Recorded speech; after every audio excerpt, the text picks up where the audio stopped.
UP के mafia Mukhtar Ansari का शव उसके पैतृक शहर गाजीपुर देर रात पहुंचा। मुख्तार अंसारी के पार्थिव शरीर को आज सुबह की नमाज के बाद 10 बजे सुपुर्द खाक किया जाएगा। बांदा से शुक्रवार शाम 5 बजे के लगभग गाजीपुर के लिए रवाना हुआ शव 8 घंटे का सफर पूरा कर गाजीपुर पहुंचा। मुख्तार के नगर यूसुफपुर मोहम्मदाबाद में हजारों की तादाद में समर्थक जुटे। कड़ी सुरक्षा व्यवस्था में 26 गाड़ियों के काफिले के साथ मुख्तार का शव जैसे ही मोहम्मदाबाद पहुंचा, माहौल गमगीन हो गया। मुख्तार के समर्थकों ने जमकर नारेबाजी की।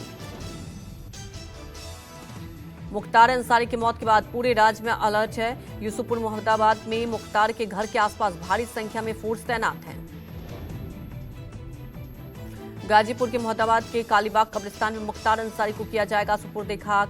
ये कब्रिस्तान अंसारी परिवार का खानदानी कब्रिस्तान है।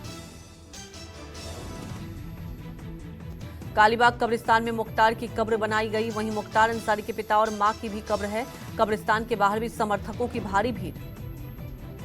मुख्तार अंसारी के अंतिम रस्म में बड़ा बेटा अब्बास अंसारी नहीं हो सकेगा शामिल। पिता के जनाजे में शामिल होने के लिए अब्बास की दायर याचिका पर आज सुप्रीम कोर्ट में सुनवाई की संभावना बेहद कम।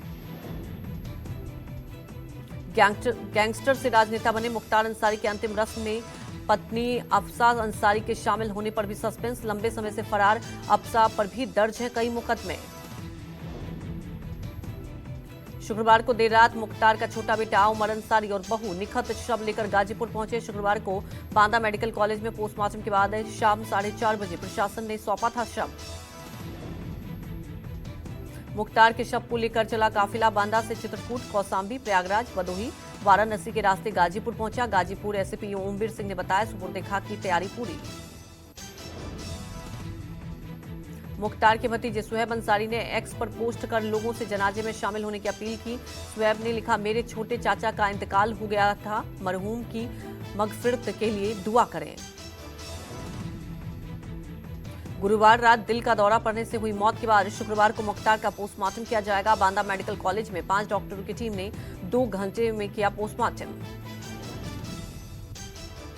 बांदा जेल में तबीयत बिगड़ने के बाद दिल का दौरा पड़ने से हुई मुख्तार की मौत की होगी न्यायिक जांच। योगी सरकार का फैसला, एडिशनल सीजीएम की अगुवाई में होगी जांच। गाजीपुर के पैतृक यूसुफपुर मोहम्मदाबाद में शुक्रवार को सभी बाजार और दुकानें बंद रही। मुख्तार अंसारी की मौत के शोक में बाजार बंद रहे। मुख्तार अंसारी की मौत पर बड़े भाई सिबकुतुल्ला अंसारी का आरोप, 18 मार्च से ही मुख्तार अंसारी की काफी तबीयत खराब चल रही थी। बार बार कहने के बावजूद कोई इलाज नहीं किया गया। मुख्तार की मौत पर सवाल उठाते ही परिजनों ने एम्स के डॉक्टरों से पोस्टमार्टम कराने की मांग की थी। मुख्तार के छोटे बेटे उमर अंसारी ने यूपी के डॉक्टर और प्रशासन पर अविश्वास जताया था। मुख्तार अंसारी की मौत पर केंद्रीय मंत्री अनुराग ठाकुर ने कहा, न्यायिक जांच में सच सामने आ जाएगा। अनुराग ठाकुर ने सपा, बीएसपी सहित तमाम विपक्षी दलों पर राजनीति करने का आरोप लगाया। मुख्तार अंसारी की मौत पर राजद सांसद मनोज कुमार झा ने कहा, उत्तर प्रदेश एक अलग तरह का प्रदेश बन गया, मौत और हत्या का फर्क मिट गया है। मुख्तार की मौत पर एआईएमआईएम के अध्यक्ष असदुद्दीन ओवैसी ने भी उठाए सवाल। कहा, मुख्तार की मौत की जांच हो, न्यायिक हिरासत में मौत कैसे हुए ये भी पता चलना चाहिए। मुख्तार अंसारी की मौत पर कैबिनेट मंत्री संजय निषाद ने कहा, लोग जो संदिग्ध मौत की बात कहते हैं वो जांच का विषय है। आज के दिन विज्ञान पर भरोसा करना चाहिए। सपा नेता शिवपाल सिंह यादव ने भी मुख्तार की मौत पर उठाए सवाल। कहा, संदिग्ध मौत का कोर्ट को लेना चाहिए स्वतः संज्ञान।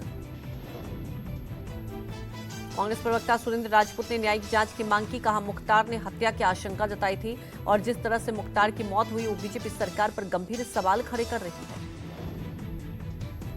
विपक्ष ने उच्च स्तरीय जांच की मांग करते हुए सरकार पर सवाल उठाया। अखिलेश, मायावती, तेजस्वी, इमरान, प्रतापगढ़ी समेत कई नेताओं ने सरकार से सवाल पूछे।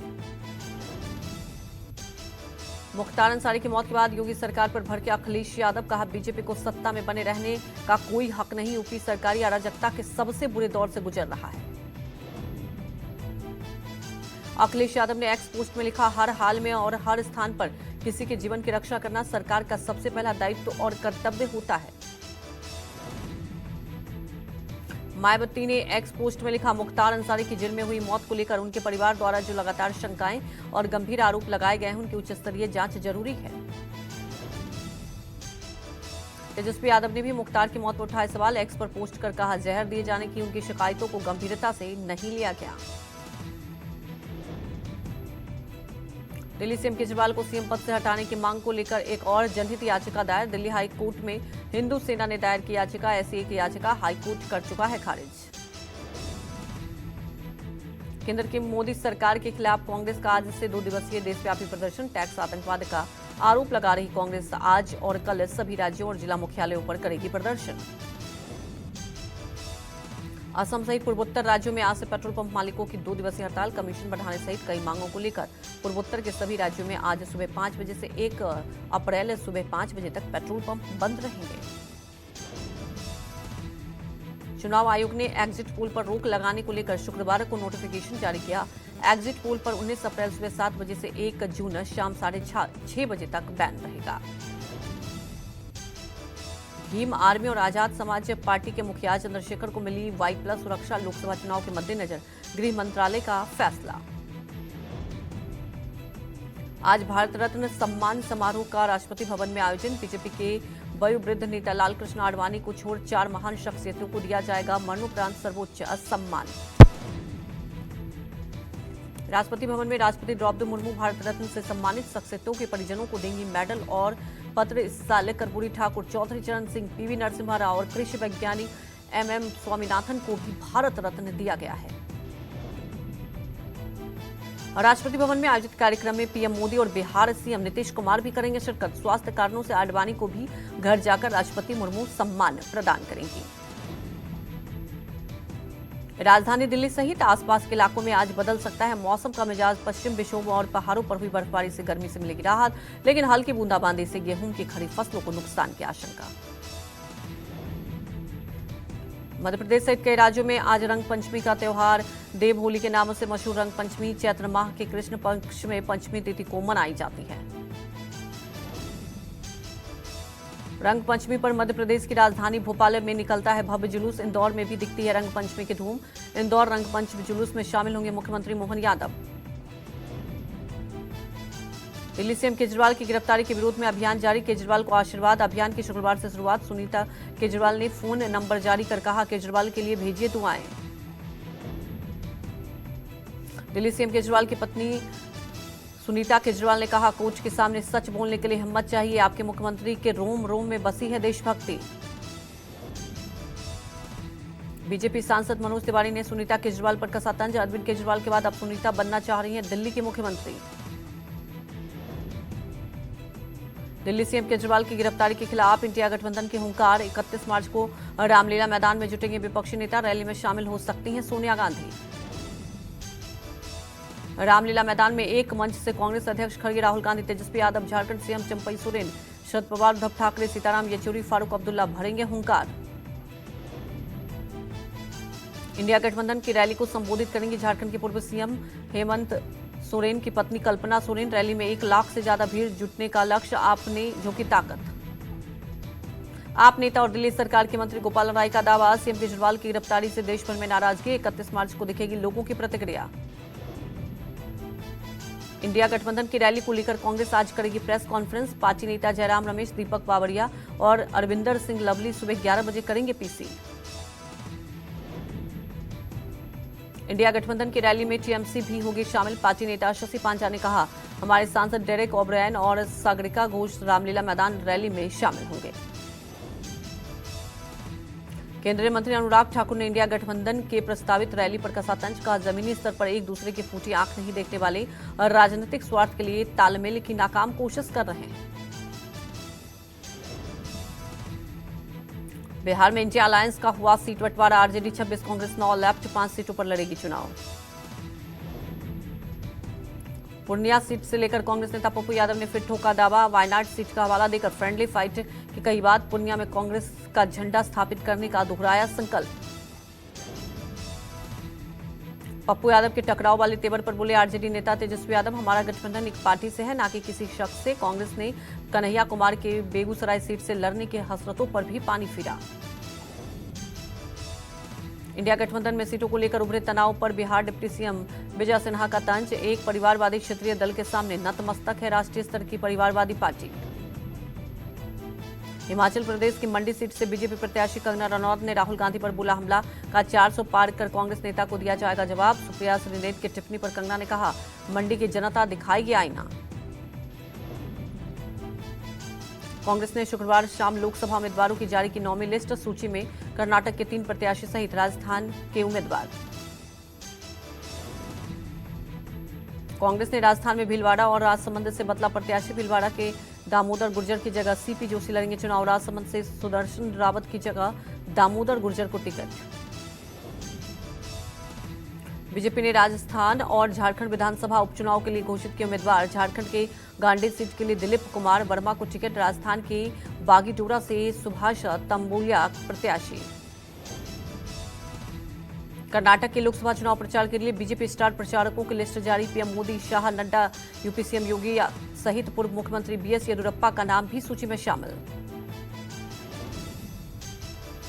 बिहार में चिराग पासवान के एलजेपी रामविलास ने अपने कूच के बाकी बचे 3 सीटों पर तय किए प्रत्याशी। समस्तीपुर से सांबवी चौधरी, खगड़िया से राजेश वर्मा और वैशाली से बीना देवी का चुनाव लड़ना लगभग तय।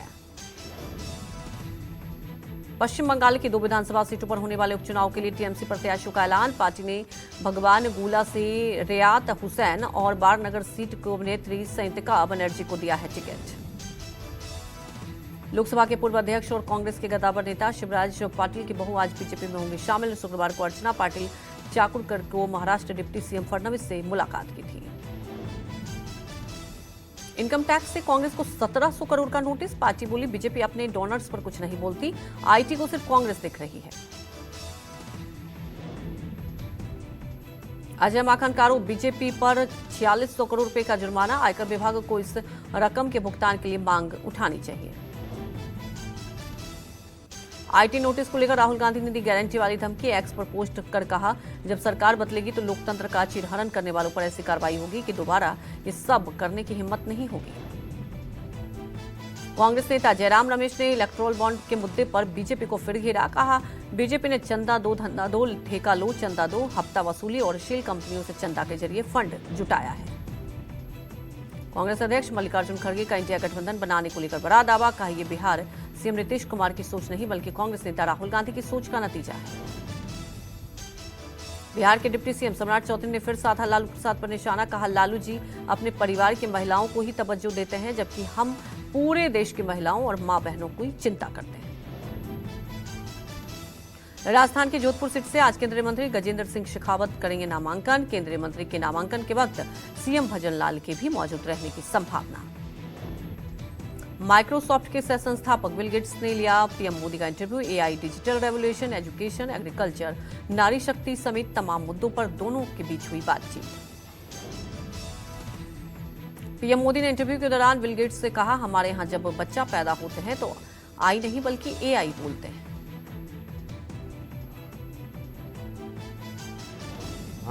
एआई का महत्व बहुत है और मैं तो कभी कभी मजाक में कहता हूं, हमारे देश में माँ को आई बोलते हैं, माता को बहुत से राज्यों में भाषा बोलते हैं आई। अब मैं कहता हूं, हमारे यहाँ बच्चा पैदा होता है तो आई भी बोलता है, एआई भी बोलता है। चर्चा के दौरान पीएम मोदी बोले, आज भारत के गांवों तक डिजिटल सुविधा पहुंच चुकी। गांव में 2 लाख आयुष्मान आरोग्य मंदिर बनाए गए। हेल्थ सेंटर्स को टेक्नोलॉजी से जोड़ा गया। एग्रीकल्चर एंड एजुकेशन, मैंने जो आरोग्य मंदिर बना है, 2 लाख आरोग्य मंदिर, आयुष्मान आरोग्य मंदिर विलेजेस में, ये जो मेरे हेल्थ सेंटर है उनको मैं डायरेक्टली मॉडर्न टेक्नोलॉजी से बेस्ट हॉस्पिटल के साथ उनको जोड़ देता है। महिलाओं को लेकर बोले पीएम मोदी, का हमारी देश की महिलाएं नई चीजों को तुरंत स्वीकार कर रही हैं। भारत के गांव में 3 करोड़ महिलाओं को लखपति दीदी बनाना चाहती हूं।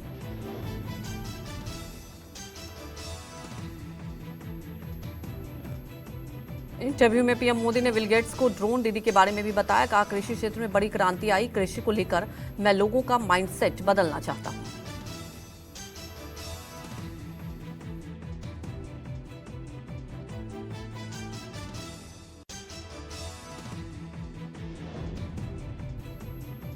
पीएम बोले, आज देश में महिलाओं के हाथों में टेक्नोलॉजी है। जब ड्रोन दीदी से बात करता हूं तो वो कहती हैं, पहले साइकिल चलाने नहीं आता था, आज ड्रोन चला रही हूं। डिजिटल इंडिया के बिल गेट्स के सवाल पर बोले पीएम मोदी, कहा, डिजिटल इंडिया के हमारे अभियान से हर कोई भारतीय जुड़े, यही हमारा फोकस है। बातचीत के दौरान नमो ऐप देख चौंके बिल गेट्स, बोले, वाओ मोदी जी, ऐप में पीएम मोदी और बिल गेट्स के कई पुरानी मुलाकातों की तस्वीरें थी, जिसे देख चौंक गए बिल गेट्स। बच्चों के एजुकेशन को लेकर बोले पीएम मोदी, कहा, बच्चों को बेस्ट एजुकेशन पहुंचाना चाहता हूं, टीचर की कमियों को टेक्नोलॉजी से भरना चाहता हूं। पीएम ने कहा, शिक्षा के क्षेत्र में ऐसे कंटेंट बनाने की दिशा में काम कर रहा हूं जो बच्चों को विजुअल के जरिए जोड़ सके, क्योंकि आजकल बच्चों का इंटरेस्ट विजुअल में है, स्टोरी टेलिंग में है। बिल गेट्स के तकनीकी प्रगति को लेकर सवाल पर बोले पीएम मोदी, कहा, पहली दूसरी औद्योगिक क्रांति में हम पिछड़े, लेकिन आगे की औद्योगिक क्रांति में एआई से भारत को ज्यादा फायदा मिलेगा।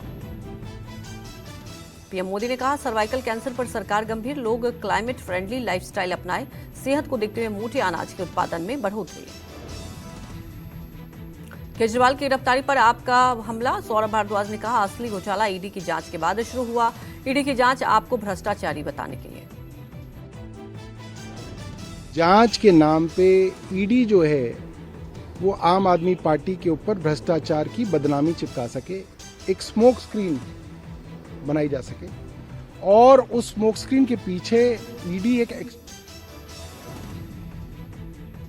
आतिशी ने कहा, केजरीवाल का फोन खंगालना चाहती है ईडी नहीं, बीजेपी फोन का पासवर्ड चाहती है। उनको ईडी क्यों देखना चाहती है, जब उन्हें खुद पता है कि वो उस पॉलिसी के समय का फोन नहीं है। ऐसा क्या है अरविंद केजरीवाल जी के फोन में जो आज ईडी जानना चाह रही है।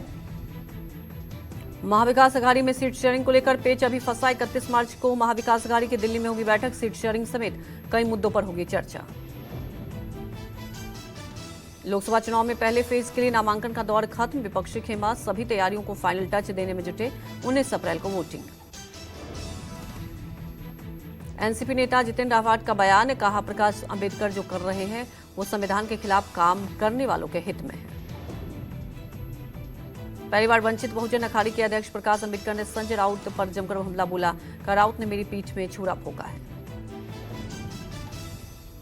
बिहार में महागठबंधन की टेंशन बढ़ाएंगे ओवैसी, 16 लोकसभा सीटों पर उम्मीदवार उतारने का लिया फैसला, पहले 11 सीटों पर चुनाव लड़ने की थी घोषणा। काराकाट, दरभंगा, पाटलिपुत्र और शिवहर में चुनाव लड़ेगी एमआईएम, बिहार के प्रदेश अध्यक्ष अकरतुल इमान ने किया चुनाव लड़ने का ऐलान। 3 अप्रैल को मुंबई के शिवालय में महाविकास अघाड़ी की साझा प्रेस कॉन्फ्रेंस, शरद पवार, उद्धव ठाकरे, नाना पटोले और बाला साहेब थोराट भी शामिल होंगे। प्रेस कॉन्फ्रेंस में सीट शेयरिंग को लेकर दी जाएगी जानकारी। महाराष्ट्र में महाविकास अघाड़ी के बीच सीटों को लेकर लगातार बैठकों का दौर जारी। भारतीय नौसेना के हिंद महासागर में समुद्री डाकुओं से फिर टेके घुटने, भारतीय नौसेना ने ईरानी जहाज को चुराया। 12 घंटे चले अभियान के बाद 23 पाकिस्तानी क्रू मेंबर्स को बचाया, 9 लुटेरे गिरफ्तार। मालदीव के बाद बांग्लादेश में भी इंडिया आउट अभियान तेज, मुख्य विपक्षी दल बांग्लादेश नेशनलिस्ट पार्टी ने शुरू किया अभियान, भारतीय सामानों के बहिष्कार का आह्वान, सोशल मीडिया के जरिए भरा जा रहा है जहर। आईपीएल में शुक्रवार को खेले गए मुकाबले में कोलकाता ने बेंगलुरु को 7 विकेट से हराया। आरसीबी ने पहले बल्लेबाजी कर 183 रनों का दिया टारगेट। विराट कोहली ने आईपीएल में जमाई 52वीं हाफ सेंचुरी, केकेआर के खिलाफ 83 रनों की नवाद पारी खेलने वाले कोहली आरसीबी की तरफ से सबसे ज्यादा छक्के जमाने वाले खिलाड़ी भी बन गए।